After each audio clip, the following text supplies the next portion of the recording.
Insight ಸುದ್ದಿಗೆ ಸ್ವಾಗತ. ನಾನು ಪೃಥ್ವಿರಾಜ್ ಹಾರ್ನಹಳ್ಳಿ. ಇವತ್ತು ಸಾಕಷ್ಟು ಕುತೂಹಲ ಕೆಡೆ ಮಾಡಿಕೊಟ್ಟಿತ್ತು. 20 ಕ್ಷೇತ್ರಗಳ 25 ಸ್ಥಾನಗಳಿಗೆ ನಡೆದಿದ್ದಂತ ವಿಧಾನ ಪರಿಷತ್ ಚುನಾವಣೆಯಲ್ಲಿ ಏನಾಗುತ್ತೆ ಅಂತ.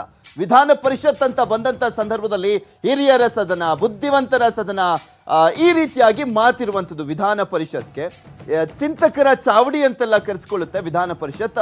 ಆ ಒಂದು ವಿಧಾನ ಪರಿಷತ್ಗೆ ಇವತ್ತು 25 ಜನ ನೂತನವಾಗಿ ಆಯ್ಕೆ ಆಗಿದ್ದಾರೆ. ಅದು ಈ ಒಂದು ಚುನಾವಣೆ ಸ್ಪೆಷಲಿ ಮುಂದಿನ ವಿಧಾನಸಭೆ ಚುನಾವಣೆಗೆ ದಿಕ್ಸೂಚಿ ಅನ್ನುವ ರೀತಿಯಲ್ಲೇ ಮೂರು ಪಕ್ಷಗಳು ಫೈಟ್ ಅನ್ನ ಮಾಡಿದ್ದು. ಸ್ಪೆಷಲಿ ಇಲ್ಲಿ ನೇರ ಹಣಾಹಣಿನೇ ಏರ್ಪಟ್ಟಿದ್ದು ಅಂದ್ರೆ ಅದು ಕಾಂಗ್ರೆಸ್ ಮತ್ತು ಬಿಜೆಪಿಯ ನಡುವೆ.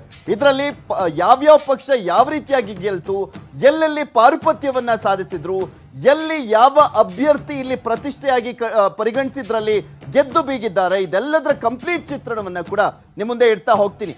ವಿಧಾನ ಪರಿಷತ್ ಅಖಾಡದಲ್ಲಿ ಗೆದ್ದು ಬೀಗಿರುವಂತದ್ದು ಬಿಜೆಪಿ. ಈ ಹಿಂದಿನ ಅಂಕಿಅಂಶವನ್ನ ಗಮನಿಸೋದಾದ್ರೆ ಬಿಜೆಪಿ ಈ ಹಿಂದೆ 6 ಸ್ಥಾನಗಳಲ್ಲಿ ಅಧಿಕಾರದಿಂದ ಏನು ಕೆಲವರು 6 ಸ್ಥಾನಗಳಿಂದ ನಿವೃತ್ತಿಯಾದಂತಹ ಸಂದರ್ಭದಲ್ಲಿ ಮತ್ತೆ ಚುನಾವಣೆ ಎದುರಿಸಿದಾಗ ಮತ್ತೆ 6 ಸ್ಥಾನವನ್ನ ಹೆಚ್ಚಿನದಾಗಿ ಗೆದ್ದಿರುವಂತದ್ದು ಬಿಜೆಪಿ. ಸೊ ಟೋಟಲ್ ಆಗಿ 12 ಗೆದ್ದಂತಾಗಿದೆ.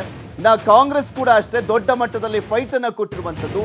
ಸೋಲಿನ ನಡುವೆಯೂ ಕೂಡ ಕಾಂಗ್ರೆಸ್ಗೆ ಸಿಹಿ ಸುದ್ದಿ ಸಿಕ್ಕಿರುವಂತದ್ದು.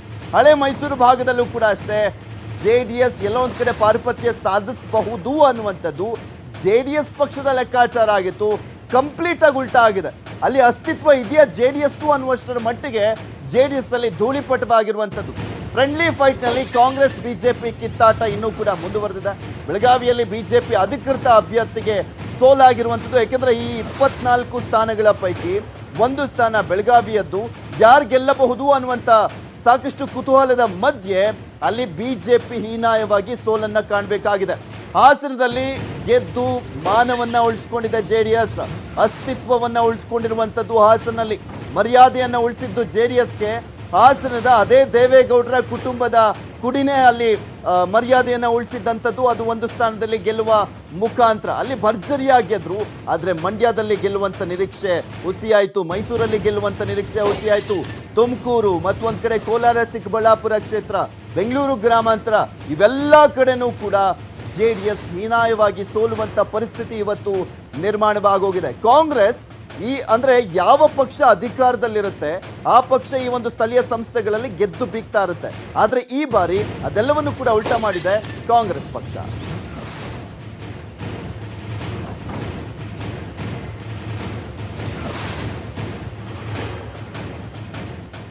ನಿಮಗೆ ಕಂಪ್ಲೀಟ್ ಆದಂತ ಚಿತ್ರಣವನ್ನ ನಿಮ್ಮ ಮುಂದೆ ಇಡ್ತಾ ಹೋಗ್ತೀವಿ. ಈ ಒಂದು ವಿಧಾನ ಪರಿಷತ್ ಚುನಾವಣೆಯಲ್ಲಿ 25 ಕ್ಷೇತ್ರಗಳಿಗೆ ಟೋಟಲ್ ಆಗಿ ಚುನಾವಣೆ ನಡೆದಿದ್ದಂಥದ್ದು. ಅಂದ್ರೆ 20 ಕ್ಷೇತ್ರ, ಅದರಲ್ಲಿ 25 ಸ್ಥಾನಗಳು ಬರ್ತವೆ. ಆ 25 ಸ್ಥಾನಗಳಿಗೆ ಚುನಾವಣೆ ನಡೀತು. ಯಾವ್ಯಾವ ಪಕ್ಷದವರು ಎಷ್ಟಿದ್ರು ಈ ಹಿಂದೆ 25 ಸ್ಥಾನಗಳಲ್ಲಿ, ಈಗ ಎಷ್ಟಾಗಿದ್ದಾರೆ ಅನ್ನೋದರ ಕಂಪ್ಲೀಟ್ ಮಾಹಿತಿಯನ್ನ ನಿಮ್ಮ ಮುಂದೆ ಇಡ್ತಾ ಹೋಗ್ತೀನಿ. ಬಿಜೆಪಿ ಪಕ್ಷ, ಬಿಜೆಪಿ 25 ಸ್ಥಾನಗಳಲ್ಲಿ ಅಧಿಕಾರ ಮುಗ್ದಿದ್ದು 6 ಜನರದ್ದು. ಆ 6 ಜನರ ಜೊತೆಗೆ ಈಗ ಮತ್ತೆ 6 ಜನ, ಟೋಟಲ್ ಆಗಿ ಮತ್ತೆ 12 ಸ್ಥಾನಗಳನ್ನು ಹೆಚ್ಚಿಸಿಕೊಂಡಂತಾಗಿದೆ ಬಿಜೆಪಿ. ಈ ಮೂಲಕ ವಿಧಾನ ಪರಿಷತ್ನಲ್ಲಿ ಮೊದಲ ಬಾರಿಗೆ ಅವರು ಬಹುಮತವನ್ನ ಕೂಡ ಪಡೆದಂತಾಗಿದೆ. ಅದರ ಜೊತೆಗೆ ನೆಕ್ಸ್ಟ್ ಕಾಂಗ್ರೆಸ್ ಅನ್ನ ನೋಡ್ತಾ ಹೋಗೋಣ. ಕಾಂಗ್ರೆಸ್ ಈ ಹಿಂದೆ 25 ಸ್ಥಾನಗಳ ಪೈಕಿ 14 ಜನ ಅಧಿಕಾರ ಮುಗಿತು. ಸೊ ಹೀಗಾಗಿ ಅವರಲ್ಲಿ ಚುನಾವಣೆ ಎದುರಿಸಿದಂಥವರಲ್ಲಿ ಕೆಲವರು ಸೋತಿದ್ದಾರೆ. ಕೆಲವು ಕ್ಷೇತ್ರಗಳಲ್ಲಿ ಕಾಂಗ್ರೆಸ್ ಭರ್ಜರಿಯಾಗಿ ಗೆದ್ದಿರುವಂಥದ್ದು. 14 ಸ್ಥಾನಗಳ ಪೈಕಿ 3 ಸ್ಥಾನಗಳನ್ನು ಕಳೆದುಕೊಂಡಂತಾಗಿದೆ ಕಾಂಗ್ರೆಸ್. ಈಗ 11 ಸ್ಥಾನದಲ್ಲಿ ಗೆದ್ದಂತಾಗಿರುವಂಥದ್ದು. ವಿಧಾನ ಪರಿಷತ್ನ ಚುನಾವಣೆಯಲ್ಲಿ ಸ್ಪರ್ಧೆ ಮಾಡಿದ್ದೆ 20 ಕ್ಷೇತ್ರಗಳಲ್ಲಿ, ಅದರಲ್ಲಿ 11 ಸ್ಥಾನದಲ್ಲಿ ಗೆದ್ದಂತಾಗಿದೆ ಕಾಂಗ್ರೆಸ್ ಪಕ್ಷ. ಇನ್ನು ತುಂಬಾ ಹೀನಾಯ ಪರಿಸ್ಥಿತಿಗೆ ಬಂದು ತಲುಪಿದ್ದು ಅಂದ್ರೆ ಈ ಒಂದು ಚುನಾವಣೆಯಲ್ಲಿ ಜೆಡಿಎಸ್ ಈ ಹಿಂದೆ ಅಂದ್ರೆ ಈ 25 ಸ್ಥಾನಗಳ ಪೈಕಿ ಕೋಲಾರ, ಚಿಕ್ಕಬಳ್ಳಾಪುರದಲ್ಲಿ ಮನೋಹರ್ ಅವರು ಜೆಡಿಎಸ್ MLC ಆಗಿದ್ರು. ತುಮಕೂರಿನಲ್ಲಿ ಬೆಮಲ್ ಕಾಂತರಾಜು ಅವರು ಜೆಡಿಎಸ್ MLC ಆಗಿದ್ರು. ಮತ್ತೊಂದ್ ಕಡೆ ಮಂಡ್ಯದಲ್ಲಿ ಅಪ್ಪಾಜಿ ಗೌಡರು ಜೆಡಿಎಸ್ MLC ಆಗಿದ್ರು. ಮೈಸೂರಿನಲ್ಲಿ ಸಂದೇಶ್ ನಾಗರಾಜ್ ಅವರು ಜೆಡಿಎಸ್ MLC ಆಗಿದ್ರು. ಅವ್ರು ಯಾರು ಕೂಡ ಇಲ್ಲ. ಹಾಗೆ ಅಲ್ಲೆಲ್ಲೂ ಕೂಡ ಜೆಡಿಎಸ್ ಮತ್ತೆ ಬಂದಿಲ್ಲ. ಬಂದಿದ್ದು ಒಂದೇ ಕಡೆ, ಅದು ಅಸ್ತಿತ್ವ ಮತ್ತೆ ಮರ್ಯಾದೆಯನ್ನ ಉಳಿಸಿದ್ದು ಅಂದ್ರೆ ಅದು ಹಾಸನ ಕ್ಷೇತ್ರ. 1 ಕ್ಷೇತ್ರದಲ್ಲಿ ಗೆದ್ದಂತಾಗಿದೆ. ಇನ್ನು ಮೇಲ್ಮನೆಯಲ್ಲಿ ಈಗ ಎಷ್ಟೆಷ್ಟು ಅಂಕಿ ಅಂಶಗಳು ಅನ್ನೋದನ್ನ ತೋರಿಸ್ಲಿಕ್ಕೂ ಮುಂಚೆ ಟೋಟಲ್ ಆಗಿ ಎಷ್ಟೆಷ್ಟು ಜನ ಇದ್ದಾರೆ ಇವಾಗ ಈ ಒಂದು ವಿಧಾನ ಪರಿಷತ್ ಚುನಾವಣೆಯಲ್ಲಿ 25 ಸ್ಥಾನಗಳ ಪೈಕಿ ಗೆದ್ದಂತವರು ಅಂತ ನೋಡೋದಾದ್ರೆ ಇಲ್ಲಿ ಬಿಜೆಪಿ 12 ಸ್ಥಾನಗಳಲ್ಲಿ ಗೆದ್ದಿರುವಂತದ್ದು, ಕಾಂಗ್ರೆಸ್ 11 ಸ್ಥಾನ, ಮತ್ತೆ ಜೆಡಿಎಸ್ 1 ಸ್ಥಾನ, ಪಕ್ಷೇತರು ಒಬ್ರು ಗೆದ್ದಿದ್ದಾರೆ. ಅದು ಲಖನ್ ಜಾರಕಿಹೊಳಿ. ತುಂಬಾ ಪ್ರತಿಷ್ಠಾಕರವಾಗಿದ್ದಂತ ಬೆಳಗಾವಿ ಕ್ಷೇತ್ರದಲ್ಲಿ ಲಖನ್ ಜಾರಕಿಹೊಳಿ ಅವರು ಗೆದ್ದಿರುವಂತದ್ದು. ಸೊ ಹೀಗಾಗಿ ಕಳೆದ ಬಾರಿನೂ ಕೂಡ ಇದೇ 25 ಸ್ಥಾನಗಳ ಪೈಕಿ ಪಕ್ಷೇತರು ಒಬ್ರು ಗೆದ್ದಿದ್ರು. ಅದು ಬೆಳಗಾವಿಯಲ್ಲೇ ವಿವೇಕರಾವ್ ಪಾಟೀಲ್ ಅವರು ಗೆದ್ದಿದ್ರು. ಈಗ ಅದೇ ಬೆಳಗಾವಿಯಲ್ಲೇ ಮತ್ತೆ ಪಕ್ಷೇತರು ಗೆದ್ದಿರುವಂತದ್ದು, ಅದು ಜಾರಕಿಹೊಳಿ ಕುಟುಂಬದವರು ಗೆದ್ದಿದ್ದಾರೆ. ಆ ಒಂದು ಪಕ್ಷೇತರ ಅಭ್ಯರ್ಥಿ ಸಂಖ್ಯೆ 1 ಅಂತ ತೋರಿಸ್ತಾ ಇದೀವಲ್ಲ, ಅದು ಲಖನ್ ಜಾರಕಿಹೊಳಿ ಗೆದ್ದಿರುವಂತದ್ದು. ಇನ್ನೊಂದು ವಿಜಯಪುರದಲ್ಲಿ ಇನ್ನೂ ಕೂಡ ಟಫ್ ಫೈಟ್ ನಡೀತಾ ಇದೆ, ಏನಾಗುತ್ತೆ ಅನ್ನೋದನ್ನ ಕಾದು ನೋಡ್ಬೇಕು. ಇನ್ನ ಮೈಸೂರಿನ ವಿಚಾರಕ್ಕೆ ಬರೋದಾದ್ರೆ ಅಲ್ಲೂ ಕೂಡ ಕಾಂಗ್ರೆಸ್ನ ಅಭ್ಯರ್ಥಿ ಗೆದ್ದಾಗಿದೆ. ಬಟ್ ಎರಡನೇ ಸ್ಥಾನ ಯಾರಿಗೆ ಅನ್ನುವಂಥ ವಿಚಾರಕ್ಕೆ ಸಂಬಂಧಪಟ್ಟಂತೆ ಗಮನಿಸೋದಾದ್ರೆ ಅಲ್ಲಿ ಬಿಜೆಪಿ ಮತ್ತು ಜೆಡಿಎಸ್ ನಡುವೆ ಟಫ್ ಫೈಟ್ ಏರ್ಪಟ್ಟಿದೆ. ಇನ್ನೂ ಕೂಡ ಎರಡನೇ ಪ್ರಾಶಸ್ತ್ಯದ ಮತಗಳನ್ನ ಕೌಂಟ್ ಮಾಡಲಾಗ್ತಾ ಇದೆ. ಸೊ ನೋಡ್ಬೇಕು ಅಲ್ಲಿ ಏನಾಗುತ್ತೆ ವಿಜಯಪುರ ಮತ್ತು ಮೈಸೂರಿನಲ್ಲಿ ಅನ್ನೋದನ್ನ. ನೆಕ್ಸ್ಟ್ ಈಗ ಟೋಟಲ್ ಆಗಿ ಹೇಳ್ತಾ ಹೋಗ್ತೀನಿ. ವಿಧಾನ ಪರಿಷತ್ ಅಂತ ಬಂದಂತ ಸಂದರ್ಭದಲ್ಲಿ ವಿಧಾನಸಭೆ ಅಂದ್ರೆ 224+1 225 ಅಂತ ಹೇಳ್ತೀವಲ್ವಾ, ಹಾಗೆ ವಿಧಾನ ಪರಿಷತ್ ಅಂತ ಬಂದಂತ ಸಂದರ್ಭದಲ್ಲಿ ಟೋಟಲ್ ಆಗಿ ಇರುವಂತ ಸಂಖ್ಯೆ ಅಂದ್ರೆ 75 ಸ್ಥಾನಗಳಿದ್ದಾವೆ. 75 ಸ್ಥಾನಗಳ ಪೈಕಿ ಈಗ ಯಾರ್ಯಾರು ಎಷ್ಟೆಷ್ಟು ಅಂದ್ರೆ ಬಹುಮತ ಅಂದ್ರೆ ಅಲ್ಲಿ ಒಂದು ಅಧಿಕಾರ ಅವರೇ ಸ್ಟ್ರಾಂಗ್ ಅಂತ ಹೇಳೋದಾದ್ರೆ 38 ಆದ್ರೂ ಇರಬೇಕು ಮಿನಿಮಮ್, ಕನಿಷ್ಠ ಸರಳ ಬಹುಮತ ಅದು ಈಗ ಬಿಜೆಪಿ ಸಿಗ್ತಾ ಇದೆ. ಬಿಜೆಪಿ ಈ ಹಿಂದೆ 2008ರಲ್ಲಿ ಒಂದ್ಸಲಿ ಅಧಿಕಾರಕ್ಕೆ ಬಂದಿತ್ತು, ಈಗ ಮತ್ತೊಮ್ಮೆ ಅಧಿಕಾರದಲ್ಲಿ ಇರುವಂತದ್ದು. ಈ ಎರಡರೂ ಸಂದರ್ಭದಲ್ಲೂ ಕೂಡ ಯಾವತ್ತೂ ಪೂರ್ಣ ಬಹುಮತವನ್ನ ಪಡೆದುಕೊಂಡಿರಲಿಲ್ಲ BJP. For the first time ಈಗ 38 ಸ್ಥಾನಗಳನ್ನ ಗಳಿಸುವ ಮುಖಾಂತರ ಪೂರ್ಣ ಬಹುಮತವನ್ನ ಗಳಿಸ್ತಾ ಇದೆ ಬಿಜೆಪಿ. ಅದು ವಿಧಾನ ಪರಿಷತ್ನಲ್ಲಿ ಇದು ತುಂಬಾ ಹೆಲ್ಪ್ ಆಗುತ್ತೆ ಬಿಜೆಪಿಗೆ. ಯಾವ ಕಾರಣಕ್ಕೆ ಅಂದ್ರೆ ವಿಧೇಯಕಗಳನ್ನ ಪಾಸ್ ಮಾಡುವಂತ ನಿಟ್ಟಿನಲ್ಲಿ ಈ ಹಿಂದೆ ಎಲ್ಲ ಜೆಡಿಎಸ್ ಮೇಲೆ ಡಿಪೆಂಡ್ ಆಗಬೇಕಾಗಿತ್ತು. ಆ ಸದನ ಕಲಾಪವನ್ನು ಮುಂದೂಡುವಂತ ವಿಚಾರಕ್ಕೆ ಸಂಬಂಧಪಟ್ಟಂತೆ ಡಿಪೆಂಡ್ ಆಗಬೇಕಾಗಿತ್ತು. ಬಟ್ ಈಗ ಆ ಪರಿಸ್ಥಿತಿ ನಿರ್ಮಾಣವಾಗ್ತಾ ಇಲ್ಲ, ಯಾಕೆಂದ್ರೆ ಬಿಜೆಪಿಗೆ ಪೂರ್ಣ ಬಹುಮತ ಸಿಕ್ಕಂತ ಆಗ್ತಾ ಇದೆ. ನೆಕ್ಸ್ಟ್ ಕಾಂಗ್ರೆಸ್ ಈಗ ಎಷ್ಟು ಸ್ಥಾನಗಳಲ್ಲಿ ಇದೆ ಅಂತ ಗಮನಿಸೋದಾದ್ರೆ ಫಸ್ಟ್ 29 ಇತ್ತು. ಈ 25 ಸ್ಥಾನಗಳಿಗೂ ಚುನಾವಣೆ ನಡೆದಕ್ಕೂ ಮುಂಚೆ 29 ಸ್ಥಾನಗಳಿದ್ವು. ಸೊ ಈಗ -3 ಆಗಿ 26 ಸ್ಥಾನಗಳು ಕಾಂಗ್ರೆಸ್ಗೆ ಇದ್ದಂತಾಗಿದೆ. 75 ಸ್ಥಾನಗಳ ಪೈಕಿ 26 ಸ್ಥಾನಗಳಲ್ಲಿ ಕಾಂಗ್ರೆಸ್ನ ಪರಿಷತ್ನ ಸದಸ್ಯರು ಇದ್ದಾರೆ. ನೆಕ್ಸ್ಟ್ ಜೆಡಿಎಸ್ಗೆ ಹೋಗೋಣ. ಜೆಡಿಎಸ್ ಎಷ್ಟು ಬಲ ಇದೆ ಇವಾಗ ವಿಧಾನ ಪರಿಷತ್ನಲ್ಲಿ ಅಂತ ನೋಡೋದಾದ್ರೆ, ಮೊದಲು ಜೆಡಿಎಸ್ ಅಲ್ಲಿ ಪ್ರಮುಖವಾಗಿ ಈಗ 3 ಸ್ಥಾನವನ್ನ ಕಳೆದುಕೊಂಡಂತ ಹಿನ್ನೆಲೆಯಲ್ಲಿ ಫಸ್ಟ್ 13 ಇತ್ತು, ಈಗ -3 ಆಗಿದೆ. ಸೊ ಹೀಗಾಗಿ 10 ಜನ ವಿಧಾನ ಪರಿಷತ್ನ ಸದಸ್ಯರಿದ್ದಾರೆ ಜೆಡಿಎಸ್ನವರು. ಸೊ ಟೋಟಲ್ ಆಗಿ ಲೆಕ್ಕ ಹಾಕಿದ್ರೆ ಬಿಜೆಪಿ 38, ಕಾಂಗ್ರೆಸ್ 26, ಜೆಡಿಎಸ್ 10 ಮತ್ತೆ ಪಕ್ಷೇತರ 1 ಸೇರಿದ್ರೆ ಟೋಟಲ್ ಆಗಿ 75 ಜನ. ಬಟ್ ಇನ್ನೂ ಸ್ಟಿಲ್ 2 ಕ್ಷೇತ್ರಗಳಲ್ಲಿ ಕೌಂಟಿಂಗ್ ನಡೀತಾ ಇದೆ. ಬಟ್ ಅಲ್ಲಿ ಬಿಜೆಪಿ ಮುನ್ನಡೆಯಲ್ಲಿದ್ದರೂ ಕೂಡ ನೋಡೋಣ ಆಮೇಲೆ ಏನಾಗುತ್ತೆ ಅಂತ. ಬಟ್ ಫೈಟ್ ಮಾತ್ರ ನಡೀತಾನೆ ಇದೆ. ನಿಮಗೆ ಫೈಟ್ ಅನ್ನ ತೋರಿಸ್ತಾ ಇದೀವಿ, ಎಷ್ಟೆಷ್ಟು ಇತ್ತು ಏನಾಯ್ತು ಅನ್ನೋದನ್ನ, ಅದರ ಬಲಾಬಲವನ್ನ ಗಮನಿಸೋದಾದ್ರೆ ಪ್ರಮುಖವಾಗಿ ಕಾಂಗ್ರೆಸ್ ನೋಡೋಣ. ಕಾಂಗ್ರೆಸ್ 14 ಕ್ಷೇತ್ರಗಳಲ್ಲಿ ಅಧಿಕಾರ ಮುಗಿದ ನಂತರ ಎಲೆಕ್ಷನ್ ಫೇಸ್ ಮಾಡಿದಂತ ಸಂದರ್ಭದಲ್ಲಿ 11 ಸ್ಥಾನಗಳಲ್ಲಿ ಗೆಲ್ತು 3 ಸ್ಥಾನವನ್ನ ಕಳೆದುಕೊಂಡಿದೆ. ಸೊ ಹೀಗಾಗಿ 11 ಸ್ಥಾನವನ್ನ ಇವತ್ತಿನ ಚುನಾವಣಾ ವಿಚಾರಕ್ಕೆ ಸಂಬಂಧಪಟ್ಟಂತೆ ನಾವು ತೋರಿಸ್ತಾ ಇರೋದು 11 ಸ್ಥಾನಗಳನ್ನ ಗೆದ್ದಿದೆ. ಇನ್ನು ಬಿಜೆಪಿ ವಿಚಾರಕ್ಕೆ ನಾವು ಗಮನಿಸೋದಾದ್ರೆ ಬಿಜೆಪಿ ಈ ಹಿಂದೆ 6 ಸ್ಥಾನಗಳಿಂದ ಅಧಿಕಾರ ಮುಗ್ದೋಗಿತ್ತು, 6 ವಿಧಾನ ಪರಿಷತ್ ಸದಸ್ಯರದ್ದು. ಸೊ ಹೀಗಾಗಿ ಆ 6ನ ಜೊತೆಗೆ ಮತ್ತೆ ಹೆಚ್ಚಿನ 6 ಸ್ಥಾನಗಳನ್ನ ಗೆದ್ದಿದೆ. ಯಾವ ಪಕ್ಷ ಅಧಿಕಾರದಲ್ಲಿರುತ್ತೋ ಅವರು ಹೆಚ್ಚಿನ ಸ್ಥಾನಗಳನ್ನ ಗೆಲ್ತಾರೆ, ಹತ್ತತ್ರ 14, 15 ಎಲ್ಲ ಗೆಲ್ತಾರೆ. ಬಟ್ ಬಿಜೆಪಿಗೆ ಸ್ವಲ್ಪ ಮಟ್ಟಿಗೆ ಬೂಸ್ಟ್ ಸಿಕ್ಕಿದೆ, ಆದ್ರೂ 14, 15 ಎಲ್ಲ ಎಕ್ಸ್ಪೆಕ್ಟ್ ಮಾಡಿದ್ರು. But at least 12 ಗೆಲ್ತಿದ್ದಾರೆ. ಸ್ಟಿಲ್ ಈ ಒಂದು 12 ಸ್ಥಾನದಲ್ಲೂ ಕೂಡ ಇನ್ನೂ 2 ಕ್ಷೇತ್ರಗಳಿಗೋಸ್ಕರ ಫೈಟ್ ನಡೀತಾ ಇದೆ. ಅದು ವಿಜಯಪುರ ಮತ್ತು ಮೈಸೂರು. ವಿಜಯಪುರ ಮತ್ತು ಮೈಸೂರಿನಲ್ಲಿ ಒಂದ್ ಕಡೆ ವಿಜಯಪುರದಲ್ಲಿ ಪಕ್ಷೇತರ ವರ್ಸಸ್ ಬಿಜೆಪಿ ಅಭ್ಯರ್ಥಿಯ ನಡುವೆ ಹಾವು ಏಣಿ ಆಟ ಮುಂದುವರೆದಿರುವಂತದ್ದು. ಮೈಸೂರಿನಲ್ಲಿ ಜೆಡಿಎಸ್ ಮತ್ತು ಬಿಜೆಪಿ ನಡುವೆ ಇನ್ನೂ ಕೂಡ ಫೈಟ್ ನಡೀತಾ ಇದೆ. ಅಕಸ್ಮಾತ್ ಆ 2 ಸ್ಥಾನವನ್ನ ಬಿಟ್ರೆ 10 ಅಂತೂ ಅಧಿಕೃತವಾಗಿ ಗೆದ್ದಂತಾಗಿದೆ. ಇನ್ನು ಜೆಡಿಎಸ್ ವಿಚಾರಕ್ಕೆ ಸಂಬಂಧಪಟ್ಟಂತೆ ನಾವು ಬರೋದಾದ್ರೆ ಜೆಡಿಎಸ್ ಈಗ 25 ಸ್ಥಾನಗಳ ಪೈಕಿ 4 ಜನರ ಅಧಿಕಾರ ಮುಗಿದಿತ್ತು. ಈಗ ಮತ್ತೆ 3 ಜನರ ಅಧಿಕಾರವನ್ನ ಕಳೆದುಕೊಂಡಂತಾಗಿದೆ. 3 ಜನ ಸೋಲನ್ನ ಕಾಳುವ ಮುಖಾಂತರ, ಯಾಕೆಂದ್ರೆ ಜೆಡಿಎಸ್ ಸ್ಪರ್ಧೆ ಮಾಡಿದ 25 ಸ್ಥಾನಗಳ ಪೈಕಿ 6 ಸ್ಥಾನಗಳಲ್ಲಿ ಮಾತ್ರ ಅಟ್ಲೀಸ್ಟ್ ಒಂದು 3 ಸ್ಥಾನವನ್ನ ಗೆಲ್ತೀವಿ ಅಂತ ಅನ್ಕೊಂಡಿದ್ರು. ಹಾಸನ, ಮಂಡ್ಯ ಮತ್ತೆ ಮೈಸೂರಿನಲ್ಲಿ ಅಲ್ಲೂ ಕೂಡ ಹೀನಾಯವಾಗಿ ಸೋತಿದ್ದಾರೆ, ಹಾಸನ ಕ್ಷೇತ್ರವನ್ನ 1 ಬಿಟ್ಟು. ಸೊ ಹೀಗಾಗಿ ಒಂದೇ ಒಂದು ಸ್ಥಾನವನ್ನ ಗೆದ್ದಂತಾಗಿದೆ. ಇನ್ನೊಂದು ಕ್ಷೇತ್ರದಲ್ಲಿ ಪೈಪೋಟಿ ನಡೀತಾ ಇದೆ, ಅದು ಮೈಸೂರು ಕ್ಷೇತ್ರದಲ್ಲಿ. ಇನ್ನು ಅದರ್ಸ್ ಅಂತ ಬಂದಂತಹ ಸಂದರ್ಭದಲ್ಲಿ ಅದು ಲಖನ್ ಜಾರಕಿಹೊಳಿ ಅವರು ಗೆದ್ದಿದ್ದಾರೆ. ಬೆಳಗಾವಿಯ ಮತಕ್ಷೇತ್ರದಲ್ಲಿ ಗೆಲುವನ್ನ ಸಾಧಿಸಿರುವಂಥದ್ದು.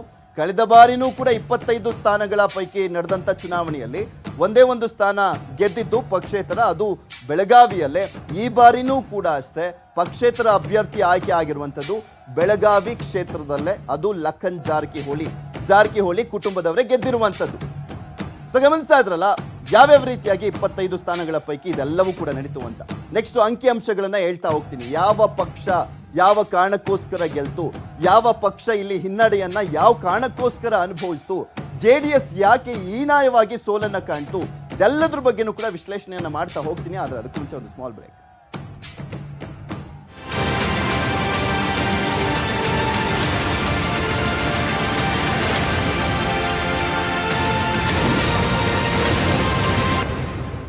ಎರಡ್ 2023 ಕರ್ನಾಟಕದ ವಿಧಾನಸಭೆ ಎಲೆಕ್ಷನ್ ನಡೆಯುತ್ತೆ. ಆ ಸಂದರ್ಭಕ್ಕೆ ಇದು ಒಂದು ರೀತಿಯಾದಂತ ದಿಕ್ಸೂಚಿ ಅಂತ ಕನ್ಸಿಡರ್ ಮಾಡ್ತಾ ಇದ್ರು ಮೂರು ಪಕ್ಷಗಳು. ಯಾವ ಕಾರಣಕ್ಕೆ ಅಂತ ಹೇಳ್ತೀನಿ. ವಿಧಾನ ಪರಿಷತ್ ಚುನಾವಣೆ ಅಂದ್ರೆ ದುಡ್ಡೇ ಮೇಯ್ನು. ಆದರೂ ಕೂಡ ನಾವು ಎಷ್ಟರ ಮಟ್ಟಿಗೆ ಸ್ಥಳೀಯ ಮಟ್ಟದಲ್ಲಿ ಪ್ರಭಾವವನ್ನ ಹೊಂದಿದ್ದೀವಿ ಅನ್ನೋದಕ್ಕೂ ಕೂಡ ಇದೊಂದು ರೀತಿಯಾದಂತ ಉತ್ತರ ಆಗಿತ್ತು. ಬಿಜೆಪಿಯ ಪ್ಲಸ್ ಅಂಡ್ ಮೈನಸ್ ಅನ್ನ ನೋಡ್ತಾ ಹೋಗೋಣ. ಎಚ್ಚರಿಕೆಯ ಸಂದೇಶ ಅಂತೂ ಆಗಿದೆ ಬಿಜೆಪಿಗೆ. ಯಾಕೆಂದ್ರೆ ಇಷ್ಟು ದೊಡ್ಡ ಮಟ್ಟದಲ್ಲಿ ಶಾಸಕರ ಬಲವನ್ನ ಹೊಂದಿದ್ರು ಕೂಡ ಅವರು ನಿರೀಕ್ಷಿತ ಮಟ್ಟದಲ್ಲಿ 15 ಸ್ಥಾನವನ್ನ ಗೆಲ್ಲುವಲ್ಲಿ ವಿಫಲವಾಗಿರುವಂತದ್ದು. ಇನ್ನೊಂದು 2 ಸ್ಥಾನ ಇನ್ನೂ ಫೈಟ್ ನಡೀತಾ ಇದೆ. ಮತ್ತೆ ಚಿಕ್ಕಮಗಳೂರು ಬರೀ 6 ಮತಗಳಿಂದ ಅವ್ರು ಗೆದ್ದಿರುವಂತದ್ದು. ಪಕ್ಷ ನಾಯಕರಲ್ಲಿರುವಂತಹ ಭಿನ್ನಮತ ಸ್ಫೋಟದ ಎಫೆಕ್ಟ್ ಕೂಡ ಕೆಲವೊಂದು ಕ್ಷೇತ್ರಗಳಲ್ಲಿ ಅವರು ಸೋಲನ್ನ ಕಾಣಬೇಕಾಗಿರುವಂತದ್ದು. ಅಭಿವೃದ್ಧಿ ಕುಸಿತ ಆಗಿರುವಂತದ್ದು, ಬೆಲೆ ಏರಿಕೆ, ಭ್ರಷ್ಟಾಚಾರದ ಆರೋಪದ ಬಿಸಿ ತಡ್ತಾನೆ ಇದೆ. ವಿರೋಧ ಪಕ್ಷವನ್ನ ಫೇಸ್ ಮಾಡುವಂತ ನಿಟ್ಟಿನಲ್ಲಿ ಬಿಜೆಪಿ ಇನ್ನಷ್ಟು ಸ್ಟ್ರಾಂಗ್ ಆಗಬೇಕಾಗಿದೆ. ಅವರು 6 ಸ್ಥಾನಗಳನ್ನ ಹೆಚ್ಚಿನದಾಗಿ ಗೆದ್ದಿದ್ದರೂ ಕೂಡ. ಇನ್ನು ಕಾಂಗ್ರೆಸ್ನ ವಿಚಾರಕ್ಕೆ ಬರೋಣ. ಕಾಂಗ್ರೆಸ್ನ ಪ್ಲಸ್ ಮತ್ತೆ ಮೈನಸ್ ಪಾಯಿಂಟ್ಸ್ಗಳು ಏನು ಅನ್ನೋದನ್ನ ತೋರಿಸ್ತಾ ಹೋಗ್ತೀನಿ. ಕಾಂಗ್ರೆಸ್ನ ವಿಚಾರಕ್ಕೆ ಬರೋದಾದ್ರೆ 12 ಜನ ಗೆಲ್ಲೋದ್ರ ಮೂಲಕ ವಿಧಾನ ಪರಿಷತ್ತಲ್ಲಿ ಸ್ಪಷ್ಟ ಬಹುಮತ ಇದ್ದು ಯಾರ ಮೇಲೂ ಅವಲಂಬಿತರಾಗದೇನೆ ನಮ್ಮೆಲ್ಲ ಕೆಲಸ ಕಾರ್ಯಗಳು ಮಾಡೋಕ್ಕೆ ಒಳ್ಳೆ ಅನುಕೂಲ ಆಯಿತು. ಮತದಾರರಿಗೆ, ನಮ್ಮೆಲ್ಲ ಕಾರ್ಯಕರ್ತ ಬಂಧುಗಳಿಗೆ ನಾನು ಅಭಿನಂದನೆಯನ್ನು ಸಲ್ಲಿಸ್ತೇನೆ. ಸೊ ಆದ್ದರಿಂದ ನಮಗೇನೋ ಬಹುಮತ ಬಂದಿದೆ ಅಂತೇಳಿ JDS ಅನ್ನು ನಿರ್ಲಕ್ಷ್ಯ ಮಾಡೋ ಪ್ರಶ್ನೆ ಇಲ್ಲ. ಅವರೆಲ್ಲರ ಸಹಕಾರದೊಂದಿಗೆ ವಿಧಾನಸಭೆ, ವಿಧಾನ ಪರಿಷತ್ತಲ್ಲಿ ಒಳ್ಳೆ ಕೆಲಸ ಮಾಡೋ ಪ್ರಾಮಾಣಿಕ ಪ್ರಯತ್ನ ನಾವು. ಇದರಲ್ಲಿ 12 ಸ್ಥಾನಗಳಲ್ಲಿ ಭಾರತೀಯ ಜನತಾ ಪಾರ್ಟಿ ಗೆಲುವನ್ನು ಸಾಧಿಸುವ ಹಂತದಲ್ಲಿದೆ. 11 ಕಾಂಗ್ರೆಸ್, 1 JDS. ನಾನು ರಾಜ್ಯದ ಎಲ್ಲ ಮತದಾರ ಬಂಧುಗಳಿಗೆ, ಚುನಾಯಿತ ಪ್ರತಿನಿಧಿಗಳಿಗೆ ಅಭಿನಂದನೆ ಸಲ್ಲಿಸ್ತೇನೆ. ಭಾರತೀಯ ಜನತಾ ಪಾರ್ಟಿಗೆ ಅತಿ ಹೆಚ್ಚು ಸ್ಥಾನಗಳನ್ನು ತಂದುಕೊಟ್ಟಿದ್ದೀರಿ. ವಿಶೇಷವಾಗಿ ಈ ಚುನಾವಣೆಯ ಒಂದು ಫಲಿತಾಂಶವನ್ನು ಗಮನಿಸಿದಾಗ ಎಲ್ಲೆಲ್ಲಿ ಹಳೆ ಮೈಸೂರು ಭಾಗದಲ್ಲಿ JDS ಸ್ಥಾನಗಳನ್ನು ಪಡೆದಿತ್ತ ಅಲ್ಲೆಲ್ಲ ಕಾಂಗ್ರೆಸ್ ಇವತ್ತು ಆ ಸ್ಥಾನಗಳನ್ನು ಪಡ್ಕೊಂಡಿದೆ. ಅತಿ ಹೆಚ್ಚು ಮತಗಳಿಂದ ಆರಿಸಿ ಬಂದಿದ್ದಾರೆ. ಅದಕ್ಕಾಗಿ ಮತದಾರರಿಗೆ ನಾನು ಥ್ಯಾಂಕ್ಸ್ ಹೇಳ್ತೀನಿ. ಮತ್ತು ಇಡೀ ರಾಜ್ಯದಲ್ಲಿ ಸಹಿತ ಇವತ್ತು ಭಾರತೀಯ ಜನತಾ ಪಾರ್ಟಿ ಅತಿ ಹೆಚ್ಚಿನ ಸಂಖ್ಯೆಯಲ್ಲಿ 12 ಸ್ಥಾನಗಳಲ್ಲಿ ಆರಿಸಿ ಬಂದಿದೆ. ಇದೊಂದು ಭಾಳ ಒಂದು ದೊಡ್ಡದಾದಂಥ ಒಂದು ಫಲಿತಾಂಶ. ನಾವೊಂದು ನಿರೀಕ್ಷೆ 15 ಕ್ಷೇತ್ರವರೆಗೆ ಗೆಲ್ಲಬಹುದು ಅಂತ ನಮಗಿತ್ತು. ಕಾಂಗ್ರೆಸ್ ಪಕ್ಷದ ಪ್ಲಸ್ ಆರ್ ಮೈನಸ್ ಅಂತ ನೋಡ್ತಾ ಹೋಗ್ತಾ ಇದ್ರೆ ಕಾಂಗ್ರೆಸ್ ಇಲ್ಲಿ ಪ್ರಮುಖವಾಗಿ ಈ ಬಾರಿ ಅತ್ಯುತ್ತಮವಾದಂತಹ ಸಾಧನೆಯನ್ನ ಮಾಡಿರುವಂತದ್ದು. 3 ಸ್ಥಾನವನ್ನ ಕಳೆದುಕೊಂಡಿದ್ರು ಕೂಡ, ಹೆಚ್ಚಿನ ಶಾಸಕರ ಬಲ ಇಲ್ಲದಿದ್ರೂ ಕೂಡ ಸ್ಥಳೀಯ ಸಂಸ್ಥೆಗಳಲ್ಲಿ ನಾವಿನ್ನೂ ಕೂಡ ದೊಡ್ಡ ಮಟ್ಟದಲ್ಲಿ ಪ್ರಭಾವವನ್ನ ಹೊಂದಿದ್ದೇವೆ ಅನ್ನುವಂಥದ್ದನ್ನ ತೋರಿಸ್ತಾ ಇದೆ ವಿಧಾನ ಪರಿಷತ್ನ ಎಲೆಕ್ಷನ್. ಮತ್ತೆ DK ಶಿವಕುಮಾರ್ ಮತ್ತು ಸಿದ್ದರಾಮಯ್ಯನವರ ಒಗ್ಗಟ್ಟು ಇಲ್ಲಿ ಹೆಚ್ಚಿನದಾಗಿ ವರ್ಕೌಟ್ ಅನ್ನ ಮಾಡಿರುವಂತದ್ದು. ಕಾಂಗ್ರೆಸ್ ಭದ್ರಕೋಟೆಗಳನ್ನ ಉಳಿಸ್ಕೊಂಡಿದೆ.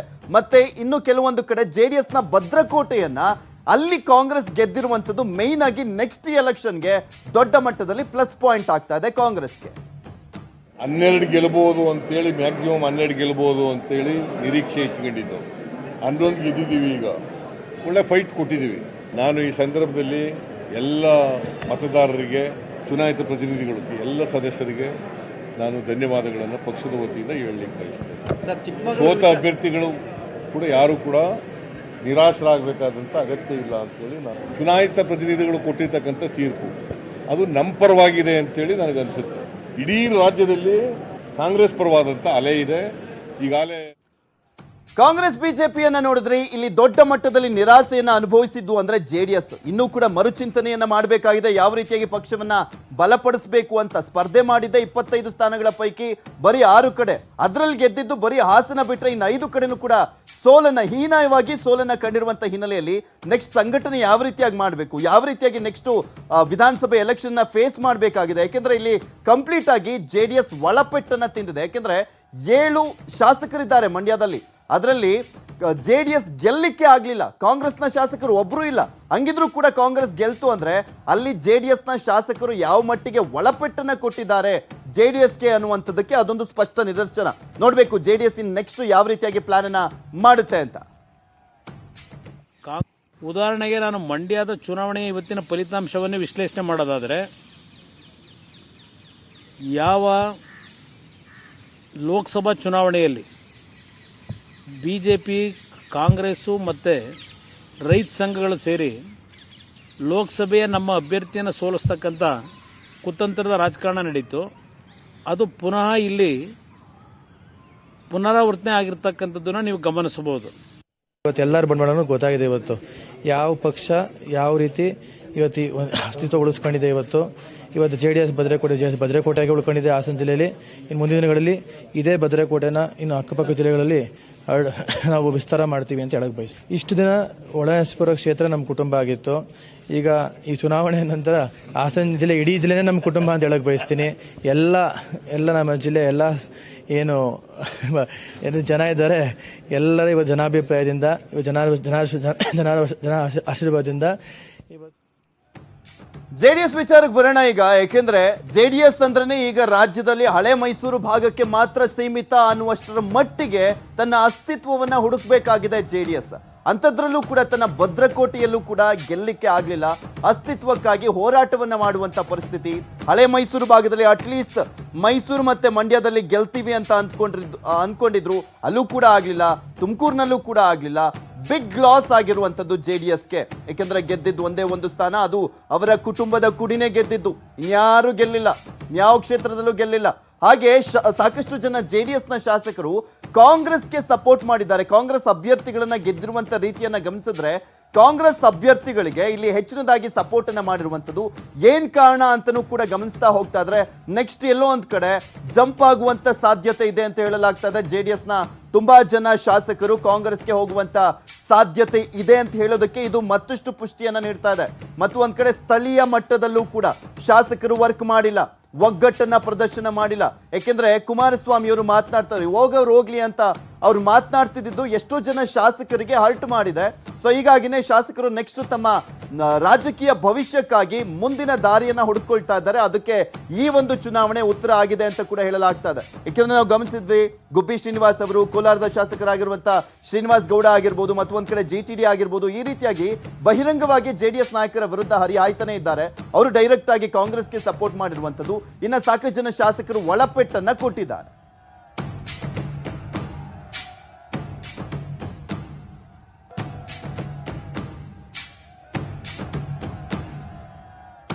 ನಕ್ಕು ಆಪ್ ಮುಖಾಂತರನೂ ಕೂಡ ಬೆಳಗ್ಗೆ ನ್ಯೂಸ್ 18 ಕನ್ನಡ ಪ್ರಶ್ನೆಯನ್ನ ಮಾಡಿತ್ತು. ಪರಿಷತ್ ಚುನಾವಣಾ ಫಲಿತಾಂಶದಿಂದ ರಾಜಕೀಯ ಪಕ್ಷಗಳಿಗೆ ಏನ್ ಸಂದೇಶ ರವಾನೆ ಆಗಬಹುದು ಅಂತ. ರಾಜಕಾರಣಿಗಳಿಗಲ್ಲ, ಜನಸಾಮಾನ್ಯರಿಗೆ ಸಂದೇಶ. ಪರಿಷತ್ ಸಹ ಇನ್ಮೇಲೆ ಗದ್ದಲದ ಗೂಡಾಗಲಿದೆ ಅಂತ ಗುರು ಗಣೇಶ್ ಅವರು ಉತ್ತರವನ್ನ ಕೊಟ್ಟಿದ್ದಾರೆ.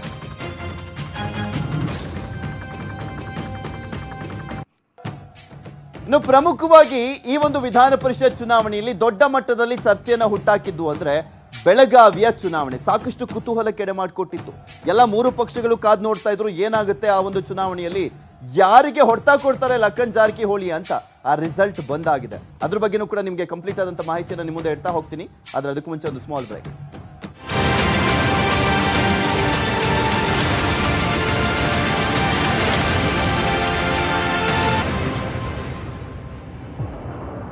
ಇನ್ನೂ ಕೂಡ ಸಾಕಷ್ಟು ಫೈಟ್ ನಡೀತಾ ಇರುವಂತದ್ದು. ಅದು ಒಂದು ಕ್ಷೇತ್ರದಲ್ಲಿ, ಮೈಸೂರು ಕ್ಷೇತ್ರದಲ್ಲಿ ಇನ್ನೂ ಪೈಪೋಟಿ ನಡೀತಾ ಇದೆ. ಮೊದಲ ಪ್ರಾಶಸ್ತ್ಯದ ಮತದಲ್ಲಿ ಕಾಂಗ್ರೆಸ್ ಅಭ್ಯರ್ಥಿ ಗೆದ್ದಾಗಿತ್ತು. ಇನ್ನು 2ನೇ ಸ್ಥಾನಕ್ಕೋಸ್ಕರ ಪೈಪೋಟಿ ನಡೀತಾ ಇರುವಂತದ್ದು. ಅದು ಬಿಜೆಪಿ ಮತ್ತು ಜೆಡಿಎಸ್ ನಡುವೆ ಪೈಪೋಟಿ ನಡೀತಾ ಇದೆ. ಆ ಒಂದು ಪೈಪೋಟಿಯಲ್ಲಿ ಜೆಡಿಎಸ್ ಮುನ್ನಡೆಯನ್ನ ಕಾಯ್ದುಕೊಂಡಿರುವಂತದ್ದು. ಸೊ ಈ ಒಂದು ಕಾರಣಕ್ಕೋಸ್ಕರ ನೋಡೋದಾದ್ರೆ ಈಗ ಟ್ಯಾಲಿ ಯಾವ ರೀತಿಯಾಗಿ ಆಗಿದೆ? 25 ಸ್ಥಾನಗಳ ಪೈಕಿಯನ್ನ ನಾವು ಗಮನಿಸ್ತಾ ಹೋಗೋದಾದ್ರೆ ಬಿಜೆಪಿ 11, ಕಾಂಗ್ರೆಸ್ ಕೂಡ 11, JDS 1 ಗೆದ್ದಾಗಿದೆ. ಇನ್ನೊಂದು ಸ್ಥಾನದಲ್ಲಿ ಮುನ್ನಡೆಯನ್ನ ಕಾಯ್ದುಕೊಂಡಿರುವಂತದ್ದು. ಮತ್ತೊಂದು ಸ್ಥಾನದಲ್ಲಿ ಪಕ್ಷೇತರ ಅಭ್ಯರ್ಥಿ ಗೆದ್ದಿರುವಂತದ್ದು ಲಖನ್ ಜಾರಕಿಹೊಳಿ. ರಮೇಶ್ ನಂಬಿ ಕೆಟ್ಟಿದ್ದಾರೆ ಬಿಜೆಪಿ ಅಭ್ಯರ್ಥಿ ಕವಟಗಿ ಮಠ. ಇದು ಬೆಳಗಾವಿ ವಿಚಾರಕ್ಕೆ ಸಂಬಂಧಪಟ್ಟಂತೆ ನಾವು ನೋಡೋದಾದ್ರೆ ಬೆಳಗಾವಿ ವಿಚಾರ ದೊಡ್ಡ ಮಟ್ಟದಲ್ಲಿ ಸದ್ದನ್ನು ಮಾಡಿತ್ತು, ಕುತೂಹಲಕ್ಕೂ ಕೂಡ ಎಡೆ ಮಾಡಿಕೊಟ್ಟಿತ್ತು. ಈ ಒಂದು ಜಿದ್ದಾಜಿದ್ದಿನ ಕಣದಲ್ಲಿ ಒಂದು ಜಾರಕಿಹೊಳಿ ಪ್ರತಿಷ್ಠೆ ಅಂದ್ರೆ ರಮೇಶ್ ಜಾರಕಿಹೊಳಿಯ ಪ್ರತಿಷ್ಠೆ, ಮತ್ತೊಂದು ಲಕ್ಷ್ಮೀ ಹೆಬ್ಬಾಳ್ಕರ್ ಅವರು ಕೂಡ ದೊಡ್ಡ ಮಟ್ಟದಲ್ಲಿ ಹೋರಾಟವನ್ನು ಮಾಡಿದ್ರು. ಮತ್ತು ಒಂದ್ ಕಡೆ ಬಿಜೆಪಿ, ಇಲ್ಲಿ ಬಿಜೆಪಿ ಮತ್ತು ರಮೇಶ್ ಜಾರಕಿಹೊಳಿ ಅವರನ್ನ ಕಂಬೈನ್ಡ್ ಮಾಡಂಗೇ ಇಲ್ಲ, ಆ ರೀತಿಯಾಗಿ ಪ್ರಚಾರ ಆಗಿತ್ತು. ರಮೇಶ್ ಜಾರಕಿಹೊಳಿ ಅವರು ಕೂಡ ತಮ್ಮ ಪ್ರತಿಷ್ಠೆಯಲ್ಲಿ ಗೆದ್ರು, ಲಕ್ಷ್ಮೀ ಹೆಬ್ಬಾಳ್ಕರ್ ಅವರು ಕೂಡ ತಮ್ಮ ಪ್ರತಿಷ್ಠೆಯಲ್ಲಿ ಗೆದ್ರು. ಆದ್ರೆ ಈ ಒಂದು ಬೆಳಗಾವಿ ಚುನಾವಣೆಯಲ್ಲಿ ಸೋತಿದ್ದು ಮಾತ್ರ ಬಿಜೆಪಿಗೆ ಸೋಲಿಗೆ ಕಾರಣವಾಗಿದ್ದು ಮಾತ್ರ ರಮೇಶ್ ಜಾರಕಿಹೊಳಿ ಮತ್ತೆ ಅವರ ಸಹೋದರ ಬಾಲಚಂದ್ರ ಜಾರಕಿಹೊಳಿ ಅಂತಾನೆ ವಿಶ್ಲೇಷಣೆಗಳು ಬರ್ತಾ ಇರುವಂತದ್ದು. ಯಾಕೆಂದ್ರೆ ಅವರಿಬ್ರು ಕೂಡ ಕೈಕೊಟ್ಟಂತ ಹಿನ್ನೆಲೆಯಲ್ಲೇ ಲಖನ್ ಜಾರಕಿಹೊಳಿ ಅವರು ಗೆದ್ದಿದ್ದು ಅಂತ ಹೇಳಲಾಗ್ತಾ ಇದೆ. ಇಲ್ಲಿ ಪ್ರಮುಖವಾಗಿ ಕಳೆದ ವರ್ಷ ಅಂದ್ರೆ 2015ರ ಸಂದರ್ಭದಲ್ಲೂ ಕೂಡ ಇದೇ ರೀತಿಯಾಗಿ ಆಗಿತ್ತು. ಆ ಸಂದರ್ಭದಲ್ಲಿ ಕಾಂಗ್ರೆಸ್ ಪಕ್ಷದಲ್ಲಿದ್ರು ರಮೇಶ್ ಜಾರಕಿಹೊಳಿ ಅವರು. ಇವರು ಕೇಳಿದಂತ ಒಬ್ಬ ವ್ಯಕ್ತಿಗೆ ಅಂದ್ರೆ ವಿವೇಕ್ ರಾವ್ ಪಾಟೀಲ್ಗೆ ಟಿಕೆಟ್ ಕೊಡ್ಲಿಲ್ಲ ಅನ್ನೋ ಕಾರಣಕ್ಕೋಸ್ಕರ ಪಕ್ಷೇತರವಾಗಿ ನಿಲ್ಲಿಸಿದ್ರು. ಅವರು ವಿವೇಕ್ ರಾವ್ ಪಾಟೀಲ್ ಗೆದ್ರು, ಆದ್ರೆ ಕಾಂಗ್ರೆಸ್ನ ಅಧಿಕೃತ ಅಭ್ಯರ್ಥಿ ಸೋತ್ರು, ಬಿಜೆಪಿ ಅಭ್ಯರ್ಥಿ ಗೆದ್ರು. ಈಗ ವೈಸ್ ವರ್ಸ ಆಗಿದೆ, ಬಿಜೆಪಿಯಲ್ಲಿದ್ದಾರೆ ರಮೇಶ್ ಜಾರಕಿಹೊಳಿ ಅವರು, ಇಲ್ಲಿ ಬಿಜೆಪಿ ಅಭ್ಯರ್ಥಿ ಗೆದ್ದಿದ್ದಾರೆ, ಪಕ್ಷೇತರ ಅಭ್ಯರ್ಥಿ ಲಖನ್ ಜಾರಕಿಹೊಳಿ ಅವರು ಗೆದ್ರು. ಇನ್ನ ಲಖನ್ ಜಾರಕಿಹೊಳಿ ಅವರು ಗೆದ್ದಿದ್ದಂತ ಒಂದು ಎಫೆಕ್ಟ್ ಬಿಜೆಪಿ ಸೋಲಿಗೆ ಕಾರಣವಾಗಿರುವಂತದ್ದು. ಕಾಂಗ್ರೆಸ್ನ ಅಭ್ಯರ್ಥಿ ಚನ್ರಾಜ್ ಅವರು ಗೆದ್ದಿರುವಂತದ್ದು ಲಕ್ಷ್ಮೀ ಹೆಬ್ಬಾಳ್ಕರ್ ಅವರ ಸಹೋದರ. ಇಲ್ಲಿ ಮೇಯ್ನ್ ಆಗಿ ಬಿಜೆಪಿಗೆ ದೊಡ್ಡ ಮಟ್ಟದಲ್ಲಿ ಹೊಡೆತ ಬಿತ್ತು ಆ ಒಂದು ಕ್ಷೇತ್ರದಲ್ಲಿ. ಯಾಕೆಂದ್ರೆ 3 ಜನ ಬಿಜೆಪಿ ಸಂಸದರಿದ್ದಾರೆ. ಒಬ್ರು ರಾಜ್ಯಸಭಾ ಸದಸ್ಯರಾಗಿರುವಂತಹ ಈರಣ್ಣ ಕಡಾಡಿ, ಮತ್ತೆ ಬೆಳಗಾವಿ ಸಂಸದರು ಬಂಗಳಾಂಗಡಿ ಅವರು, ಮತ್ತೆ ಚಿಕ್ಕೋಡಿಯ ಸಂಸದರು ಅಣ್ಣಾ ಸಾಹೇಬ್ ಜೊಲ್ಲೆ ಅವರು. ಈ 3 ಜನ ಮತ್ತೆ 13 ಜನ ಬಿಜೆಪಿ ಶಾಸಕರಿದ್ದಾರೆ ಅಟ್ ಪ್ರೆಸೆಂಟ್. ಮತ್ತು ಒಂದ್ ಕಡೆ 2 ಸಚಿವರು ಕೂಡ ಇದ್ದಾರೆ. ಇದ್ಯಾವುದು ಕೂಡ ಯೂಸ್ ಆಗಿಲ್ಲ, ಹೀನಾಯವಾಗಿ ಸೋಲುವಂತ ಪರಿಸ್ಥಿತಿ ಎದುರಾಯಿತು ಬಿಜೆಪಿಗೆ ಕುಂದಾನಗರಿಯಲ್ಲಿ. ಚಂದ್ರರಾಜ್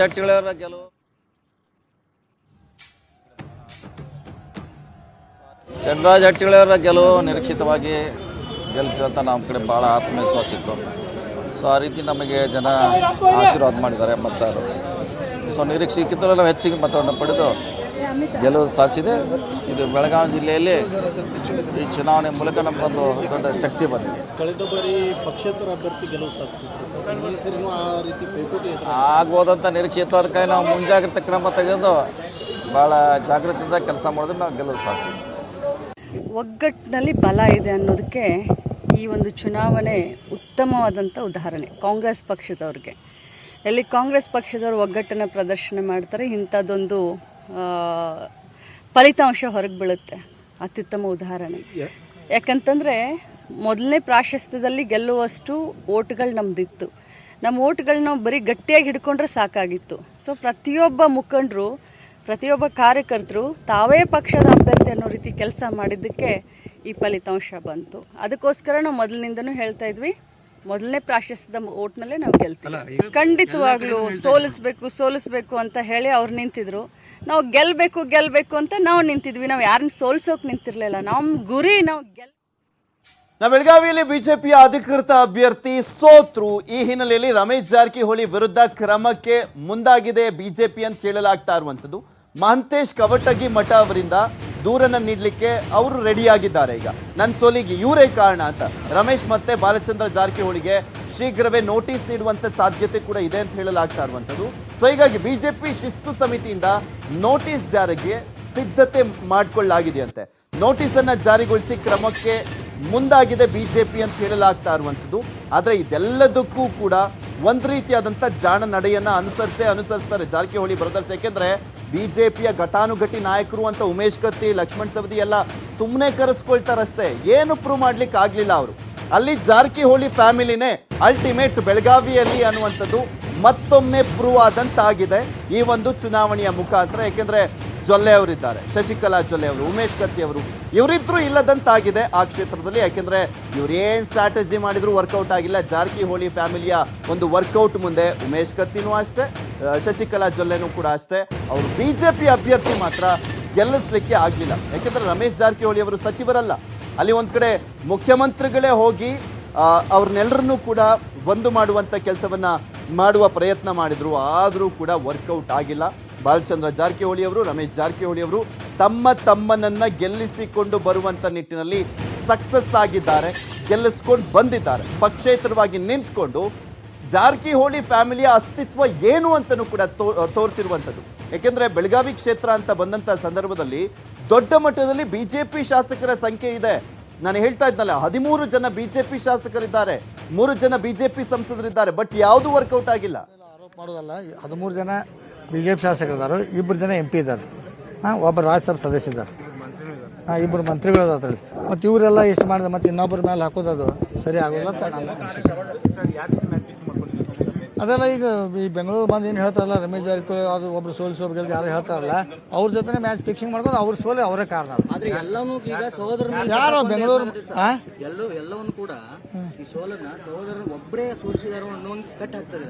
ನೋಡ್ರಿ, ನಮ್ಮ ಸಹೋದರ ರಮೇಶ್ ಜಾರಕಿಹೊಳಿ ಬಾಲ್ಚಂದ್ರ ಮಾಡಿದ್ರೆ ನಾನು 4,500 ಮತ ತಗೋಬೇಕಾಯ್ತು. 2ನೇ ಪ್ರಶ್ನೆ ಬಂದ ಅವರು ನಿಷ್ಠೆಯಾಗಿ ಬಿಜೆಪಿ ಕೆಲಸ ಮಾಡಿದ್ದಾರೆ. ಎಲ್ಲೇ ಹೋದ್ರು ರಮೇಶ್ ಜಾರಕಿಹೊಳಿ ಅವರು ಮೊದಲ ಪ್ರಾಶ್ಯ ಬಿಜೆಪಿ ಹಾಕತ್ತೆ ಹೇಳ್ತಾರೆ. ಈಗ ಇವ್ರು ಹೇಳ್ತಾರೆ, ಇವ್ರ ಜೊತೆ ಅವ್ರ ಮಾತೇಶ್ ಕೌಂಟರ್ ಮಾಡಿ. ಇನ್ನು ಸಾಕಷ್ಟು ಕುತೂಹಲ ಕೆಡೆ ಮಾಡಿಕೊಟ್ಟಿರುವಂತ ಮತ್ತೊಂದು ಕ್ಷೇತ್ರ ಅಂದ್ರೆ ಸ್ಟಿಲ್ ಕೌಂಟಿಂಗ್ ಆಗ್ತಾ ಇದೆ ಆ ಒಂದು ಕ್ಷೇತ್ರದಲ್ಲಿ. ಅದು ಮೈಸೂರು ಕ್ಷೇತ್ರ. ಅದು ದ್ವಿಸದಸ್ಯ ಕ್ಷೇತ್ರ. ಮೈಸೂರು ಚಾಮರಾಜನಗರ ಕ್ಷೇತ್ರ ದ್ವಿಸದಸ್ಯ ಸ್ಥಾನಗಳು ಇರುವಂಥದ್ದು. ಆ ಕ್ಷೇತ್ರದಲ್ಲಿ ಇನ್ನೂ ಕೂಡ ಹಾವು ಏಣಿ ಆಟ ಮುಂದುವರೆದಿರುವಂಥದ್ದು. ಕೊನೆ ಕ್ಷಣದ ಟೆನ್ಷನ್ ಮನೆ ಮಾಡಿದೆ.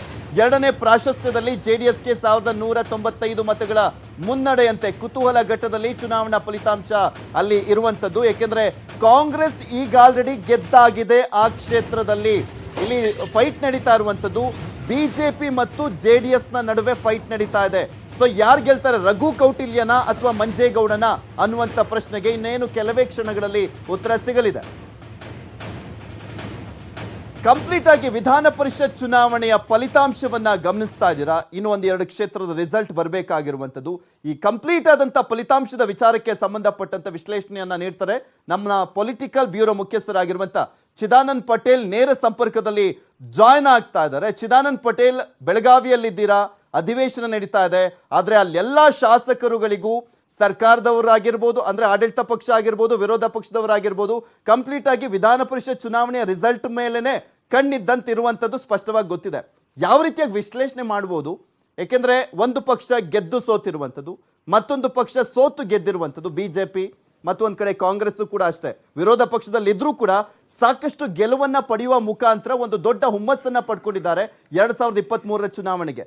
ಜೆಡಿಎಸ್ ಅಸ್ತಿತ್ವನೇ ಇದೆಯೋ ಇಲ್ವೋ ಅಂತ ಪ್ರಶ್ನೆ ಮಾಡಬೇಕಾಗಿದೆ. ಯಾವ ರೀತಿಯಾಗಿ ವಿಶ್ಲೇಷಣೆ ಮಾಡ್ಬೋದು ಇದನ್ನ?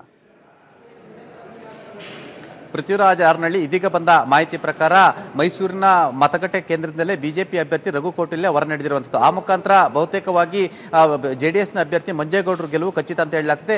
ಯಾವಾಗ ಗೆಲುವು ಖಚಿತ ಅನ್ನೋದನ್ನ ಸ್ಪಷ್ಟಪಡಿಸಿಕೊಂಡಿರ್ತಕ್ಕಂಥ ಬಿಜೆಪಿ ಅಭ್ಯರ್ಥಿ ರಘು ಕೌಟಿಲ್ಯ ಈಗ ಮತಗಟ್ಟೆಯ ಸ್ಥಳದಿಂದ ಹೊರ ನಡೆದಿರುವಂಥದ್ದು. ಆ ಮುಖಾಂತರ ಎಲ್ಲೊಂದು ಕಡೆ ಈ ಚುನಾವಣೆಯಲ್ಲಿ ಎಲ್ಲೊಂದು ಕಡೆ ಬಿಜೆಪಿಗೆ ಅತಿ ದೊಡ್ಡ ಮುಖಭಂಗ ಅಂತ ಹೇಳ್ಬೋದು. ಯಾಕಂತ ಹೇಳಿದ್ರೆ ಬಿಜೆಪಿಗೆ 12 ಸ್ಥಾನಗಳು ಗೆದ್ರೆ ಬಹುಮತ ಖಚಿತವಾಗಿತ್ತು. ಯಾಕಂತ ಹೇಳಿದ್ರೆ 38 ಸ್ಥಾನಗಳನ್ನ ಪಡೆದಿದ್ರೆ ಬಿಜೆಪಿ ವಿಧಾನ ಪರಿಷತ್ನಲ್ಲಿ ಕೂಡ ಬಹುಮತವನ್ನು ಪಡಲಿಕ್ಕೆ ಅವಕಾಶವಿತ್ತು. ಆದರೆ ಇದೀಗ ಮೈಸೂರಿನ ಪರಿಷತ್ ಫೈಟ್ ಜೆಡಿಎಸ್ ತೆಕ್ಕೆಗೆ ಬಿದ್ದಿರೋದ್ರಿಂದ ಬಿಜೆಪಿಗೆ ಅತಿ ದೊಡ್ಡ ನಿರಾಶೆ ಮತ್ತು ಮುಖ್ಯಮಂತ್ರಿ ಬಸವರಾಜ ಬೊಮ್ಮಾಯಿ ಕೂಡ ಅತಿ ದೊಡ್ಡ ಹಿನ್ನಡೆ ಅಂತ ಹೇಳಲಾಗ್ತದೆ. ಯಾಕಂತ ಹೇಳಿದ್ರೆ ಎಲ್ಲೊಂದು ಕಡೆ ಮುಖ್ಯಮಂತ್ರಿ ಬಸವರಾಜ ಬೊಮ್ಮಾಯಿ ಅವರು ಉಪಚುನಾವಣೆಯಲ್ಲಿ ಕೂಡ ತಮ್ಮ ತವರು ಕ್ಷೇತ್ರ ಆನಗಲ್ನಲ್ಲಿ ಸೋಲು ಮುಖಾಂತರ ಎಲ್ಲೊಂದು ಕಡೆ ಬೊಮ್ಮಾಯಿ ಅವರು ಕೇವಲ ಮುಖ್ಯಮಂತ್ರಿ ಹುದ್ದೆಗೆ ಮಾತ್ರ ಸೀಮಿತ, ಆದರೆ ಚುನಾವಣೆಯನ್ನ ಗೆಲ್ಲಿಸುವಂತ ಶಕ್ತಿ ಸಾಮರ್ಥ್ಯ ಇಲ್ಲ ಅನ್ನುವ ಒಂದು ಸಂದೇಶ ಕೂಡ ರವಾನೆ ಆಯ್ತು. ಇದೀಗ ಪರಿಷತ್ನಲ್ಲೂ ಕೂಡ ಇದು ಬಸವರಾಜ ಬೊಮ್ಮಾಯಿ ಅವರಿಗೆ ಮುಖಭಂಗ ಮತ್ತು ಬಿಜೆಪಿಗೆ ಅತಿ ದೊಡ್ಡ ಹಿನ್ನಡೆ. ಯಾಕಂತ ಹೇಳಿದ್ರೆ 2023ಕ್ಕೆ ಸಾರ್ವತ್ರಿಕ ವಿಧಾನಸಭೆ ಚುನಾವಣೆಗೆ ಎಲ್ಲೊಂದು ಕಡೆ ಈ ಒಂದು ಪರಿಷತ್ ಚುನಾವಣೆ ಪರೋಕ್ಷವಾಗಿ ಎಲ್ಲೊಂದು ಕಡೆ ಆಂಟಿ ಎಸ್ಟಾಬ್ಲಿಷ್ಮೆಂಟ್ ಅನ್ನ ಬಿಜೆಪಿಗೆ ಮಾಡ್ತಿದೆ ಎಂಬ ಮಾತು ಕೂಡ ಕೇಳಿ ಬಂದಿತ್ತು. ಜೊತೆಗೆ ಇದು 2023ರ ವಿಧಾನಸಭೆ ಚುನಾವಣೆ ಕೂಡ ಏನು ಎಲ್ಲೊಂದು ಕಡೆ ಅನುಕೂಲ ಆಗುತ್ತೆ ಎಂಬ ಲೆಕ್ಕಾಚಾರ ಕಾಂಗ್ರೆಸ್ ಆಗಿತ್ತು. ಅದೇ ರೀತಿ ಕಾಂಗ್ರೆಸ್ ಎಲ್ಲೊಂದು ಕಡೆ 8 ಕ್ಷೇತ್ರಗಳಲ್ಲಿ ಮಾತ್ರ ತಾವು ಗೆಲ್ತೀವಿ ಅಂತ ಹೇಳ್ತು. ಆದರೆ ಕಾಂಗ್ರೆಸ್ನ ನಿರೀಕ್ಷೆಯನ್ನು ಮೀರಿ ಕಾಂಗ್ರೆಸ್ ಈಗ 11 ಸ್ಥಾನಗಳನ್ನು ಗೆಲ್ಲುವ ಮುಖಾಂತರ ಎಲ್ಲೊಂದು ಕಡೆ ಕಾಂಗ್ರೆಸ್ ಕಾರ್ಯಕರ್ತರು ಮತ್ತು ನಾಯಕರುಗಳಿಗೆ 2023 ಚುನಾವಣೆಗೆ ಮತ್ತಷ್ಟು ಹುಮ್ಮಸ್ಸು ಕೊಟ್ಟಂತಾಗಿರುವಂಥದ್ದು. ಆದರೆ ಎಲ್ಲೊಂದು ಕಡೆ ಬಿಜೆಪಿಗೆ ಇದು ಅತಿ ದೊಡ್ಡ ಮುಖಭಂಗ ಮತ್ತು ಬಹುಮತವನ್ನು ಪಡೆಯಲು ಕೂಡ ವಿಫಲ ಆಗಿರುವಂಥದ್ದು. ಆದ್ರೆ ಬೆಳಗಾವಿಯಲ್ಲಿ ಎಲ್ಲ ಒಂದ್ ಕಡೆ ಪಕ್ಷೇತರ ಅಭ್ಯರ್ಥಿ ಲಖನ್ ಜಾರಕಿಹೊಳಿ ಗೆದ್ದಿರುವಂತದ್ದು ಬಿಜೆಪಿಗೆ ಇದು ವರದಾನ ಆಗೋ ಸಾಧ್ಯತೆ ಇದೆ ಅಂತ ಹೇಳಲಾಗ್ತದೆ. ಯಾಕಂತ ಹೇಳಿದ್ರೆ ರಮೇಶ್ ಜಾರಕಿಹೊಳಿ ಅವರಿಗೆ ಶಿಸ್ತಿನ ಉಲ್ಲಂಘನೆ ಸಂಬಂಧಪಟ್ಟ ನೋಟಿಸ್ ಕೊಡಬೇಕಾದ ಬಿಜೆಪಿಗೆ ಅನಿವಾರ್ಯವಾಗಿ ಲಖನ್ ಜಾರಕಿಹೊಳಿ ಪಕ್ಷೇತರವಾಗಿ ಗೆದ್ದಿರೋದ್ರಿಂದ ರಮೇಶ್ ಜಾರಕಿಹೊಳಿ ಮುಖಾಂತರ ನೆರವು ಪಡೆಯುವ ಸಾಧ್ಯತೆ ಇದೆ. ಆ ಮುಖಾಂತರ ಲಖನ್ ಜಾರಕಿಹೊಳಿ ಬಿಜೆಪಿಗೆ ಸೇರ್ಪಡೆ ಮಾಡಿಸಿಕೊಳ್ಳುವ ಮುಖಾಂತರ ಒಂದ್ ಕಡೆ ಬಹುಮತಕ್ಕೆ ಬೇಕಾದ ಸೀಟನ್ನು ಪಡೆಯುವಲ್ಲಿ ಬಿಜೆಪಿ ಇದೀಗ ಚಿಂತನೆ ನಡೆಸಿರುವಂತದ್ದು.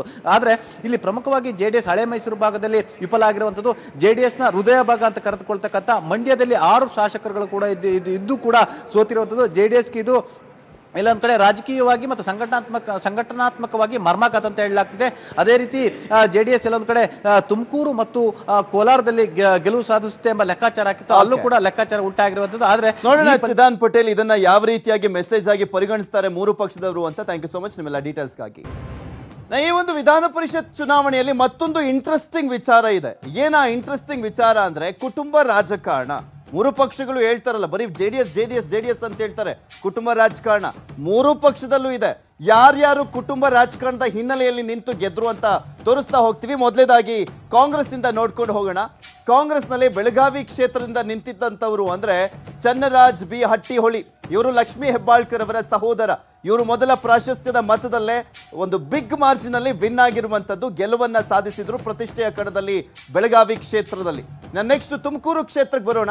KN ರಾಜಣ್ಣ ಮಾಜಿ ಶಾಸಕರು, ಇವರ ಪುತ್ರ ಆರ್ ರಾಜೇಂದ್ರ ಅವರು ತುಮಕೂರು ಕ್ಷೇತ್ರದಲ್ಲಿ ಗೆಲುವನ್ನ ಸಾಧಿಸಿದ್ರು. ಈ ಹಿಂದೆ ಅವರು ಸೋಲನ್ನ ಕಂಡಿದ್ರು 2015ರಲ್ಲಿ. ಬೆಂಗಳೂರು ಗ್ರಾಮಾಂತರಕ್ಕೆ ಬರೋಣ. ಬೆಂಗಳೂರು ಗ್ರಾಮಾಂತರದ ವಿಚಾರಕ್ಕೆ ಬರೋದಾದ್ರೆ ಎಸ್ ರವಿ ಅವರು ಗೆಲುವನ್ನ ಸಾಧಿಸಿರುವಂತದ್ದು. DK ಶಿವಕುಮಾರ್ ಅವರ ಅತ್ತೆ ಮಗ ಅಂದ್ರೆ ಅವರ ತಂದೆಯ ತಂಗಿ ಮಗ ಎಸ್ ರವಿ ಅವರು ಕೂಡ ಗೆಲುವನ್ನ ಸಾಧಿಸಿದ್ರು. ಕಾಂಗ್ರೆಸ್ನಿಂದ ಅವರು ಗೆಲುವನ್ನ ಸಾಧಿಸಿರುವಂತದ್ದು. ನೆಕ್ಸ್ಟ್ MB ಪಾಟೀಲ್ ಅವರ ಸಹೋದರ ಸುನಿಲ್ ಗೌಡ ಪಾಟೀಲ್ ಅವರು ಗೆಲುವನ್ನ ಸಾಧಿಸಿದ್ದಾರೆ ವಿಜಯಪುರ ಕ್ಷೇತ್ರದಲ್ಲಿ. ಇವರು ಕೂಡ ಗೆಲುವಿನ ನಗೆ ಬೀರಿದಂತದ್ದು. ಅದು MB ಪಾಟೀಲ್ ಅವರ ಸಹೋದರ. ನೆಕ್ಸ್ಟ್ ರಾಯಚೂರು ಕ್ಷೇತ್ರಕ್ಕೆ ಹೋಗೋಣ. ಶರಣಗೌಡ ಪಾಟೀಲ ಅವರು ಗೆಲುವನ್ನ ಸಾಧಿಸಿದ್ರು. ಇವ್ರು ಯಾರು ಅಂತ ನೋಡೋದಾದ್ರೆ ಶಾಸಕ ಅಮರೇಗೌಡ ಬಯ್ಯಾಪುರ ಅವರ ಅಣ್ಣನ ಮಗ ಶರಣಗೌಡ ಪಾಟೀಲ್ ಅವರು. ಇವರಿಗೆ ಟಿಕೆಟ್ ಅನ್ನ ತಗೊಂಡು ಗೆಲ್ಲಿಸುವಂತ ನಿಟ್ಟಿನಲ್ಲಿ ಯಶಸ್ವಿ ಆದ್ರು. ನೆಕ್ಸ್ಟ್ ಉತ್ತರ ಕನ್ನಡ ಕ್ಷೇತ್ರಕ್ಕೆ ಹೋಗೋಣ. ಭೀಮಣ್ಣ ನಾಯಕ್ ಸೋಲನ್ನ ಕಂಡಿದ್ದಾರೆ. ಕಾಂಗ್ರೆಸ್ನ ಪಕ್ಷದಿಂದ ನಿಂತಿದ್ದಂಥವ್ರು ಅವರು ಸೋಲನ್ನ ಕಂಡ್ರು. ಇವ್ರಿಗೆ ಯಾವ ರೀತಿಯಾದಂತಹ ಹಿನ್ನೆಲೆ ಅಂದ್ರೆ ಬಂಗಾರಪ್ಪ ಅವರ ಸಂಬಂಧಿ ಇವರು. ನೆಕ್ಸ್ಟ್ ಕೊಡಗು ಕ್ಷೇತ್ರಕ್ಕೆ ಹೋಗೋಣ. ಡಾಕ್ಟರ್ ಮಂತರಗೌಡ ಸೋಲನ್ನ ಕಂಡ್ರು. ಇವರು ಮಾಜಿ ಸಚಿವ, ಈಗ ಹಾಲಿ ಬಿಜೆಪಿಯಲ್ಲಿರುವಂತ ಮಂಜು ಅವರ ಮಗ. ಈ ಮುಂಚೆ ಮಂಜು ಅವರು ಕಾಂಗ್ರೆಸ್ನಲ್ಲಿದ್ರು, ಈಗ ಎಲ್ಲೋ ಒಂದ್ ಕಡೆ ಕಾಂಗ್ರೆಸ್ಗೆ ಹೋಗ್ತಾರೆ ಅಂತಾನೆ ಹೇಳಲಾಗ್ತಾ ಇರುವಂತದ್ದು. ಅವರ ಮಗ ಸೋಲನ್ನ ಕಂಡ್ರು 102 ಮತಗಳ ಅಂತರದಲ್ಲಿ. ನೆಕ್ಸ್ಟ್ ಬೀದರ್ ಕ್ಷೇತ್ರಕ್ಕೆ ಹೋಗೋಣ. ತುಂಬಾ ಜಿದ್ದಾಜಿದ್ದಿಯಿಂದ ಕೂಡಿತ್ತು ಈ ಒಂದು ಕ್ಷೇತ್ರದಲ್ಲಿ. ಆದ್ರೂ ಕೂಡ ಈ ಒಂದು ಕ್ಷೇತ್ರದಲ್ಲಿ ರಾಜಶೇಖರ್ ಪಾಟೀಲ್ ಹುಮ್ನಾಬಾದ್ ಅವರು ತಮ್ಮ ಸಹೋದರನ ಗೆಲ್ಲಿಸಿಕೊಂಡು ಬರುವಂತ ನಿಟ್ಟಿನಲ್ಲಿ ಯಶಸ್ವಿ ಆಗಿದ್ದಾರೆ ಬೀದರ್ ಕ್ಷೇತ್ರದಲ್ಲಿ. ಬಿಜೆಪಿ ಕುಟುಂಬ ರಾಜಕಾರಣ ನೋಡೋಣ. ಯಾಕೆಂದ್ರೆ ಬರೀ ಯಾವಾಗ್ಲೂ ಕಾಂಗ್ರೆಸ್ JDS ಬಗ್ಗೆ ಮಾತನಾಡುವಂತ ಬಿಜೆಪಿ ಅವರಿಗೆ ನೈತಿಕತೆ ಇದೆಯಾ ಕುಟುಂಬ ರಾಜಕಾರಣದ ಬಗ್ಗೆ ಮಾತಾಡ್ಲಿಕ್ಕೆ? ನೋ, ಇಲ್ಲ ಅವ್ರಿಗೂ ಕೂಡ. ಯಾಕೆಂದ್ರೆ ಇಲ್ಲಿ ಗಮನಿಸೋದಾದ್ರೆ ವಿಧಾನ ಪರಿಷತ್ ಚುನಾವಣೆಯಲ್ಲಿ DH ಶಂಕರಮೂರ್ತಿ ಅವರು ಸಭಾಪತಿ ಆಗಿದ್ದಂಥವರು. ಅವರ ಪುತ್ರ DS ಅರುಣ್ ಅವರು ಗೆಲುವನ್ನ ಸಾಧಿಸಿದ್ದಾರೆ. ಇನ್ನ ಬೆಳಗಾವಿ ಕ್ಷೇತ್ರಕ್ಕೆ ಬರೋಣ. ರಮೇಶ್ ಜಾರಕಿಹೊಳಿ ಮತ್ತೆ ಬಾಲಚಂದ್ರ ಜಾರಕಿಹೊಳಿ ಅವರ ಸಹೋದರ ಗೆಲುವನ್ನ ಸಾಧಿಸಿರುವಂತದ್ದು ಲಖನ್ ಜಾರಕಿಹೊಳಿ ಅವರು. ಅಲ್ಲಿನ ಬಿಜೆಪಿ ಅಧಿಕೃತ ಅಭ್ಯರ್ಥಿಯನ್ನೇ ಸೋಲಿಸ್ಬಿಟ್ರು ಇವರು. ನೆಕ್ಸ್ಟ್ ಮತ್ತೊಬ್ಬರು ಪ್ರಮುಖವಾಗಿರುವಂತವರು ಅಂದ್ರೆ ಜಗದೀಶ್ ಶೆಟ್ಟರ್, ಮಾಜಿ ಮುಖ್ಯಮಂತ್ರಿ ಜಗದೀಶ್ ಶೆಟ್ಟರ್ ಅವರ ಸಹೋದರ ಪ್ರದೀಪ್ ಶೆಟ್ಟರ್ 2ನೇ ಬಾರಿಗೆ ವಿಧಾನ ಪರಿಷತ್ತನ್ನ ಪ್ರವೇಶ ಮಾಡಿರುವಂತದ್ದು. ಇವರು ಕೂಡ ಗೆಲುವನ್ನ ಸಾಧಿಸಿದ್ದಾರೆ. ಇನ್ನು ಮತ್ತೊಮ್ಮೆ ಕೊಡಗು ಕ್ಷೇತ್ರಕ್ಕೆ ಬರೋಣ. ಈ ಒಂದು ಕ್ಷೇತ್ರವನ್ನ ಗಮನಿಸೋದಾದ್ರೆ ಅಪ್ಪಚ್ಚು ರಂಜನ್ ಶಾಸಕ, ಕೊಡಗಿನ ಶಾಸಕ ಅಪ್ಪಚ್ಚು ರಂಜನ್ ಅವರ ಸಹೋದರ ಸುಜಾ ಕುಶಾಲಪ್ಪ ಇವರು ಗೆಲುವನ್ನ ಸಾಧಿಸಿರುವಂತದ್ದು. ಈ ಹಿಂದೆನೂ ಕೂಡ ಅಷ್ಟೇ ಸುಬ್ರಹ್ಮಣ್ಯ ಅವರಿದ್ರು, ಅವರು ಕೂಡ ಅಪ್ಪಚ್ಚು ರಂಜನ್ ಅವರ ಸಹೋದರ, ಅವರು ಗೆಲುವನ್ನ ಸಾಧಿಸಿದ್ರು. ಈ ಬಾರಿ ಸುಜಾ ಕುಶಾಲಪ್ಪ ಅವರು ನಿಂತಿದ್ರು. ನೆಕ್ಸ್ಟ್ ಮತ್ತೊಂದು ಕುಟುಂಬ ರಾಜಕಾರಣದ ವಿಚಾರಕ್ಕೆ ಸಂಬಂಧಪಟ್ಟಂತೆ ನೋಡೋದಾದ್ರೆ ಈ ಕಾಂಗ್ರೆಸ್ ಬಿಜೆಪಿ ಅವರು ಇಬ್ರು ಕೂಡ ಕುಟುಂಬ ರಾಜಕಾರಣ ಅಂತ JDS ಹೇಳ್ತಾರೆ. ಅವರೇ ಹೆಚ್ಚಿನದಾಗಿ ಟಿಕೆಟ್ ಕೊಟ್ಟಿದ್ದು. ಆದ್ರೆ JDS ಅವರು ಕೊಟ್ಟಿದ್ದು ಕುಟುಂಬ ರಾಜಕಾರಣದ ಪೈಕಿ ನೋಡೋದಾದ್ರೆ ಒಂದೇ ಒಂದು ಟಿಕೆಟ್, ಅದು ರೇವಣ್ಣ ಅವರ ಪುತ್ರ ಸೂರಜ್ ರೇವಣ್ಣ ಅವರು ಗೆಲುವನ್ನ ಸಾಧಿಸಿದ್ರು ಹಾಸನ ಕ್ಷೇತ್ರದಿಂದ. ಅವರ ದೇವೇಗೌಡರ ಕುಟುಂಬದ 8ನೇ ಕುಡಿ ಎಂಟ್ರಿ ಕೊಟ್ಟಂತಾಗಿದೆ. ಅದು ವಿಧಾನ ಪರಿಷತ್ನಲ್ಲಿ ಮಾತ್ರ ದೇವೇಗೌಡರ ಕುಟುಂಬದವರು ಪ್ರತಿನಿಧಿಸ್ತಾ ಇರಲಿಲ್ಲ ಇದುವರೆಗೂ, ಬಟ್ ಈಗ ವಿಧಾನ ಪರಿಷತ್ಗೂ ಎಂಟ್ರಿ ಕೊಟ್ಟಂತಾಗಿದೆ. ಯಾಕೆಂದ್ರೆ ರಾಜ್ಯಸಭೆಯಲ್ಲಿ ದೇವೇಗೌಡರಿದ್ದಾರೆ, ಲೋಕಸಭೆಯಲ್ಲಿ ಪ್ರಜ್ವಲ್ ರೇವಣ್ಣ ಅವರಿರುವಂಥದ್ದು, ವಿಧಾನಸಭೆಯಲ್ಲಿ ಅನಿತಾ ಕುಮಾರಸ್ವಾಮಿ ರೇವಣ್ಣ ಇದ್ದಾರೆ. ವಿಧಾನ ಪರಿಷತ್ಗೆ ಈಗ ನ್ಯೂ ಎಂಟ್ರಿ ಸೂರಜ್ ರೇವಣ್ಣ ಅವರು. ಈಗ 4 ಸದನಗಳಲ್ಲೂ ಕೂಡ ದೇವೇಗೌಡರ ಕುಟುಂಬದವರು ಇದ್ದಂತಾಗಿದೆ. ನೋಡಿ ಕುಟುಂಬ ರಾಜಕಾರಣ ಯಾವ ರೀತಿಯಾಗಿದೆ ಅಂತ. ಪಕ್ಷದ ಕಾರ್ಯಕರ್ತರು, ನೆಲಮಟ್ಟದ ಕಾರ್ಯಕರ್ತರು, ಹಾಗೆ ಪಕ್ಷದ ನಿಷ್ಠಾವಂತರಿಗೆ ನಾವು ಮಣೆ ಹಾಕ್ತೀವಿ ಅಂತ ಎಲ್ಲಾ ಪಕ್ಷದವರು ಹೇಳ್ತಾರೆ. ಬಟ್ ನೋಡಿ ಈಗ ಹೆಂಗಿದೆ ಅಂಕಿ ಅಂಶ ಅಂತ.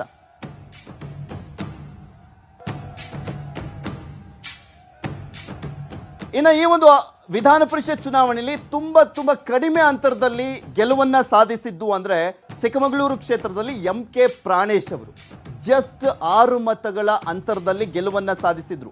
ಗಾಯತ್ರಿ ಶಾಂತೇಗೌಡ ಅವರು ಕಾಂಗ್ರೆಸ್ 1182 ಮತಗಳನ್ನು ಪಡೆದುಕೊಂಡಿದ್ರೆ MK ಪ್ರಾಣೇಶ್ ಅವರದು 1188 ಮತಗಳನ್ನು ಪಡೆದುಕೊಂಡಿದ್ರು.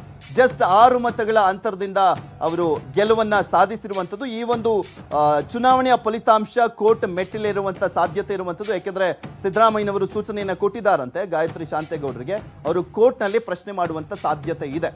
ಯಾಕೆಂದ್ರೆ ನಾಮನಿರ್ದೇಶನಗೊಂಡಿರುವಂತ ಸದಸ್ಯರಿಂದ ಮತವನ್ನ ಚಲಾಯಿಸಲಾಗಿದೆ ಅನ್ನುವಂಥ ಕಾರಣಕ್ಕೋಸ್ಕರ ಗೆಲುವನ್ನ ದಕ್ಸ್ಕೊಂಡಿದೆ ಬಿಜೆಪಿ. ಸೊ ಯಾವ ರೀತಿಯಾಗಿ ಹೈಕೋರ್ಟ್ನಲ್ಲಿ ಇದನ್ನ ಪರಿಗಣಿಸಲಾಗುತ್ತೆ ಅನ್ನೋದನ್ನ ಕಾದು ನೋಡಬೇಕು. ಈಗ 3 ಮತಗಳ ಅಂತರದಿಂದ ನಾನು ಸೋಲನ್ನು ಕಂಡಿದ್ದೇನೆ. ಇದು ತಾಂತ್ರಿಕ ತೊಂದರೆಗಳಿರ್ಬೋದು ಅಥವಾ ಇಲ್ಲಿರುವಂಥ ಒಂದು ಎಣಿಕೆ ಮತ ಪ್ರಕ್ರಿಯೆಯಲ್ಲಿ ಒಂದು ದೋಷ ಇರುವಂಥದ್ದು, ಲೋಪ ಇರುವಂಥದ್ದು ನನಗೆ ಎದ್ದು ಕಾಣ್ತಾ ಇದೆ. ಅದರಿಂದ ನಾನು ಅವರಿಗೆ ಸಲ್ಲಿಸಿದ್ದೀನಿ, ರೀಕೌಂಟ್ ಆಗಬೇಕು ಅನ್ನೋದನ್ನ ನಾನು ಸಲ್ಲಿಸಿದ್ದೀನಿ.